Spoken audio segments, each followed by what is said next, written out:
Hi everybody, Debra Lynn here in the studio. I hope you guys are all doing well. Well, I thought I would get my half a sheet of Fabriano out now that it finally arrived. I've been waiting for a month for my paper to show up, and it is here. I'm getting some paint down on my paper right now. I have a little bit of Dr. P.H. Martin Bleed Proof White mixed with just a little bit of olive green, and as you can see, it has a little bit of an opaque look to it. But once I go in and I knock some of the edges and loosen things up, that kind of blends out. So the painting is starting with just a little bit of it's pretty much almost looks like a gouache, but it's not.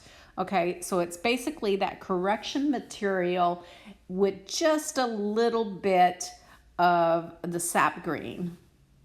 And now I'm going in with a little bit more of that sap green, and I'm building the green up just a bit more. And as you can see, it's very random. There is just a bunch of mess is what it looks like. And now I'm going in and throwing in more pigment, and that is a magenta. I am using Magello paints, and the correction material is P.H. Martin Bleed Proof White. You can find all of that information of what I'm using in my description box, and I have some links to Amazon. So if you use those links, that helps me as an artist here, and it helps me to buy new supplies for you guys to keep rolling out these videos. So I would greatly appreciate it if you use those links. And so keep that in mind. Always want to support the arts, right? So right now I'm looking for flowers.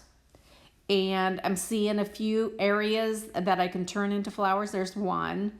And I'm going to go in now with some pigment, and I'm in where I see flowers, I'm going to drop in some darker pigment and create centers or bases to the flowers. So that's what you see happening right there. And I'm letting the pigment kind of spread out and do its own thing. I'm also going in and I'm just throwing pigment down. And I'm letting that also just kind of do its thing on the paper. And now you see me going in with my quill, and I'm just kind of dragging it through the paper, and I'm creating stems and creating the composition of the stems and the directions and stuff that I want to see them go.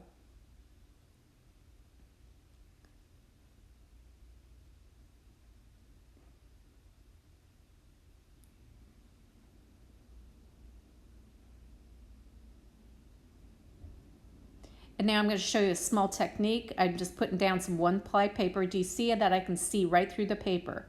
And now I'm going in with the back side of my brush, and I'm just scribbling into these highly pigmented areas, pulling the paper up. It's done two things.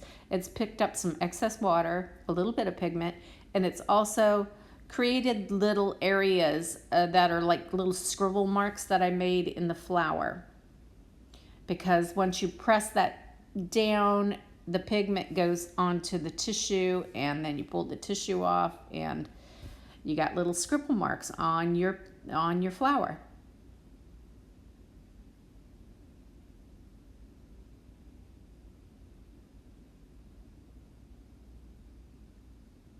I think I need to get some more paint. I'm pretty much cleaned out that well.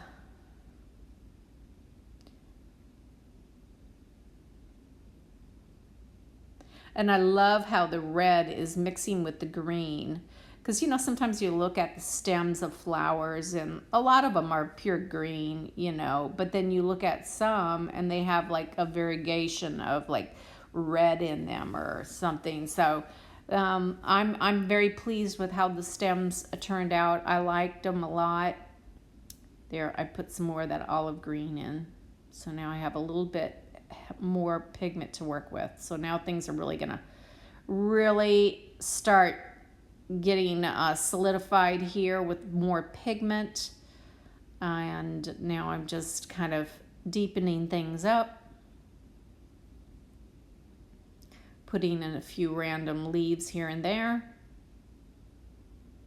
Not overthinking. I like to work extremely quick. Did I say that right? Extremely fast. How about that? Extremely quick does not sound good. So I'm just making a mess up here at the top of my paper, so I have to go in and I have to clean it up. And now I'm just kind of putting little spots in these areas and creating a little bit of texture and a little bit more value, deepening things up. And this flower, I kind of play around with it here, and I don't really like what happens. And I know I'm going to have to change this whole thing. And now I'm just picking up just a little bit of pigment.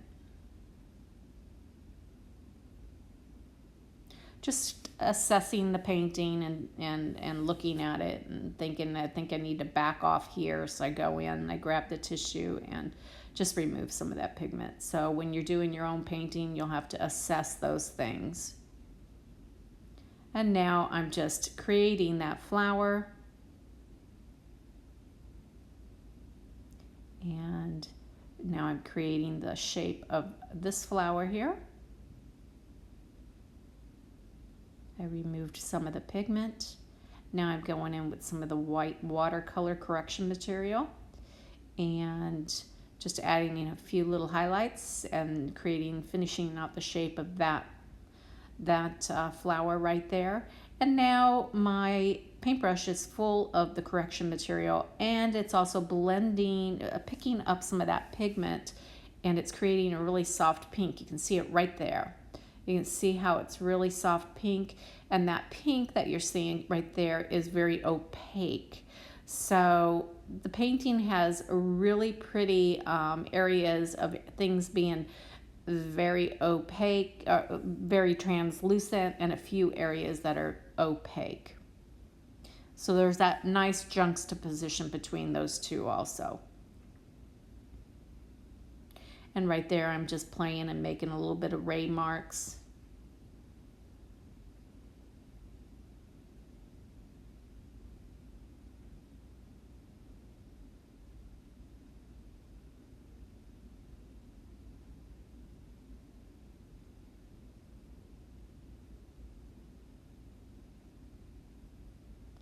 And I'm just dropping a little bit of the white into some areas to add some highlight.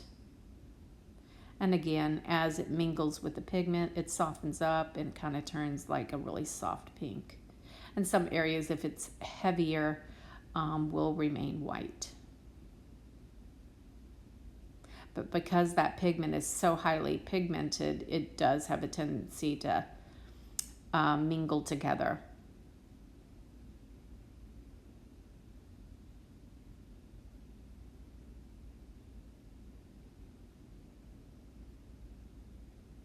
Now I'm just shaking some of that correction material onto the painting, giving everything a little bit of a splashy look, very painterly. I want it to look that way. I want the viewer to automatically know I'm looking at a watercolor.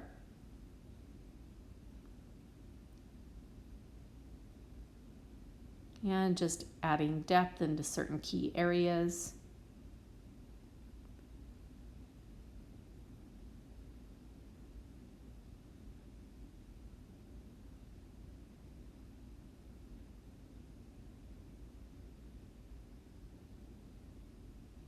You'll have to let me know what you think of the painting. I think it turned out really pretty. I like the composition of that one flower right there, that flower, crossing over all the other ones. I think it's almost like they're laying on a table or something. They were thrown down. That's what they almost look like.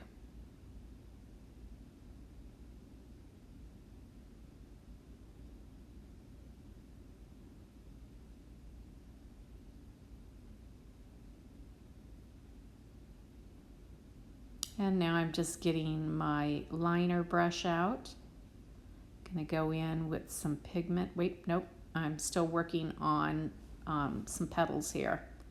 I guess I felt like this needed to be worked on before I could move on and work with my liner brush. This adding some extra strokes for the petals. Sorry about that. I just got a message that came in.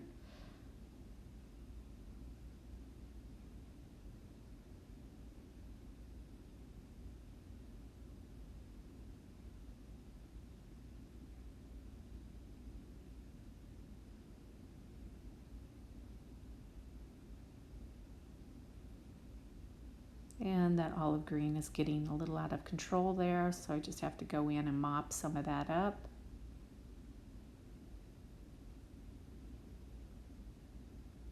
But it did leave kind of a cool effect on that flower. Happy accidents, right? Like Bob Ross would say, happy accidents. Again, more texture being created in the centers.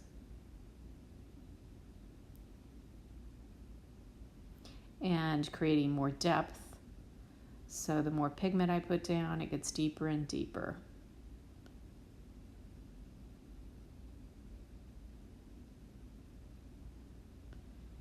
And now I'm just going to do just a little twig making.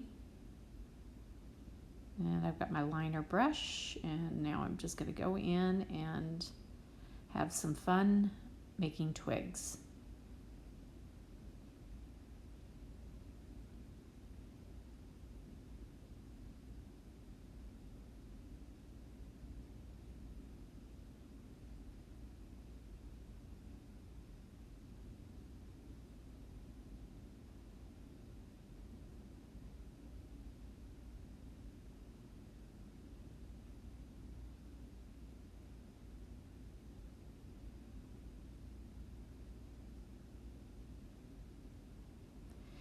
And I think I'm just going to let you guys finish watching me do the final details.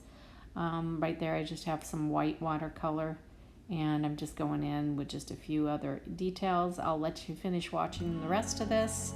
In the meantime, you guys, stay safe, stay well, and may God bless all you guys' art. Bye for now.